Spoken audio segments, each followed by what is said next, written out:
Hi, I'm Caleb from Chippewa County, and today I'm going to be talking about some tips and tricks on preparing your horse for Western pleasure.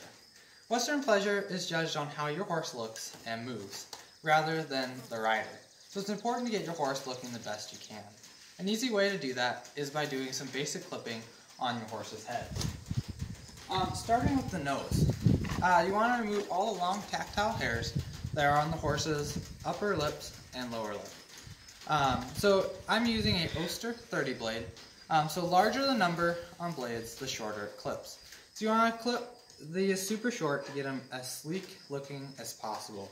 So you want to start by just going, and you just want to go along and get all the long hairs on your horse's nose. And both on the upper and lower lip. Just like this. So after you can see that you have your horse quite a bit, it changes the look, so you don't have long hairs poking out, distracting the judge from the look of your horse. There's also tactile hairs around your horse's eyes. There's generally 3 on top and several on the bottom. It's important to note that your horse's eyes and ears are very sensitive structures. So you want to make sure your horse is comfortable with you bringing clippers towards them. So you can start by just turning your clippers on and running them up along by your horse's ears and eyes to make sure your horse is comfortable so you don't get injured by your horse reacting or they get injured. So if your horse is comfortable with it, you want to take your clippers and they clip the long hairs just on the top of the horse's eye.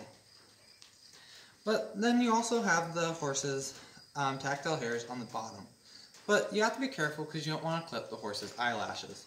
So what I found works the best for this is by gently lifting up on your horse's upper eyelid, taking your clippers so they point downward, and going along just like this, and clipping the horse's tactile hairs on the bottom while not touching the eyelashes of your horse.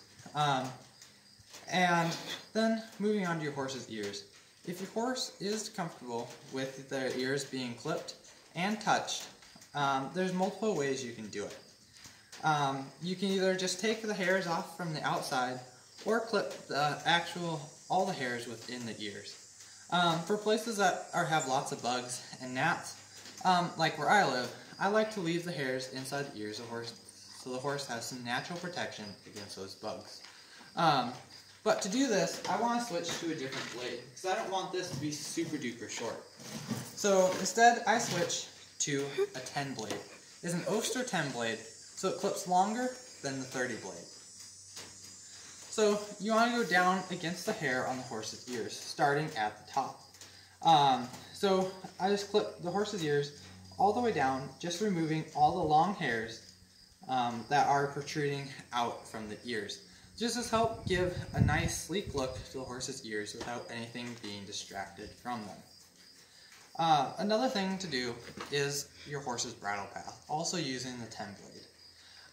So a bridle path is clipping a section of mane off of your horse to help give the proper fit to your bridles and halters. It also helps it look just a little bit better so you don't have long mane draping around your ears. So what you do is, from the front, you go and pull your forelock down, and then you go from the front, just on your forelock, and you clip back, okay? Now, the general rule of thumb for stock horses is you take the ear, you bend it back, and it should be the length to the tip of the ear is how long their forelock should be.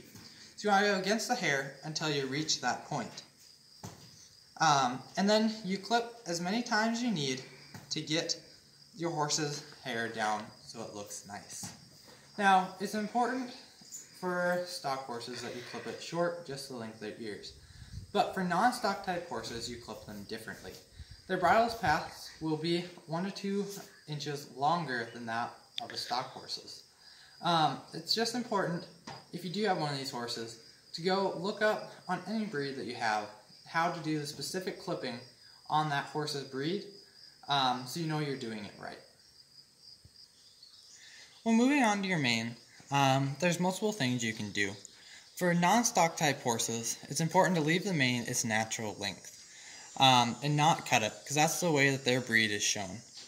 Now, on stock type horses, Some people leave their manes long, some people roach them. But the most common way to do it, that a lot of people do it, is to leave their mane about 4 inches long, so about a palm's width wide. I like my horses just a little bit longer, so I leave it's closer more towards the 4.5 to 5 inches long. But with this short a mane, you can even see here as it starts to pop up. So it's important to do something with it. The most common method is to band it. Banding is actually pretty simple once you know how to do it.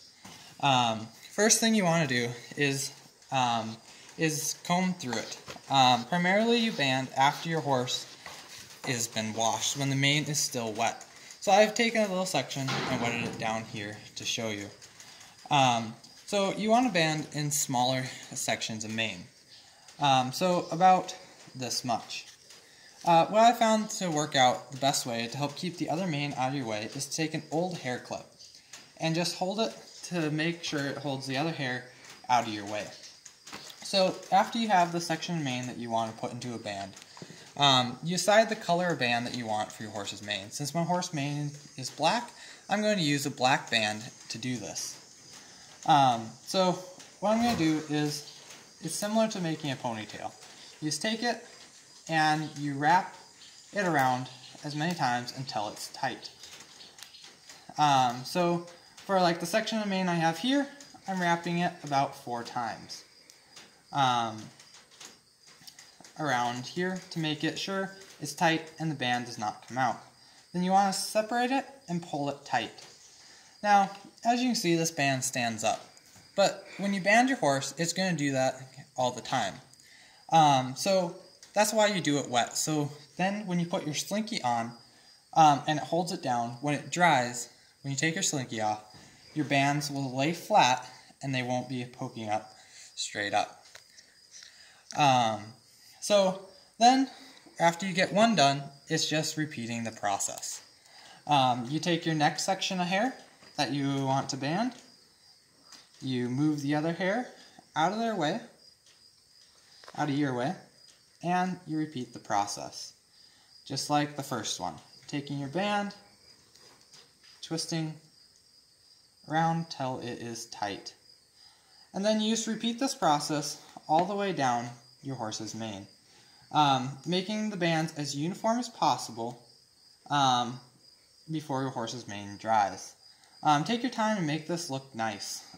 So after you have your horse's mane banded, you'll want to put a slinky on. Like I said earlier, to help the mane lay flat. And so all looks uniform, so it makes your horse look good, and so that it's not bouncing around as your horse moves. So, as you guys can see, I have my horse tied up throughout this entire video. But it's important to note that when you're clipping, it is super important, especially when you're first starting out, if your horse is not an experienced clipper, where mine is, to have someone holding your horse, so that if they do react to this, they don't pull back, break whatever is holding them, or hurt themselves. So it's important to have a handler holding them, so that you stay as safe as possible, and they do. Thank you.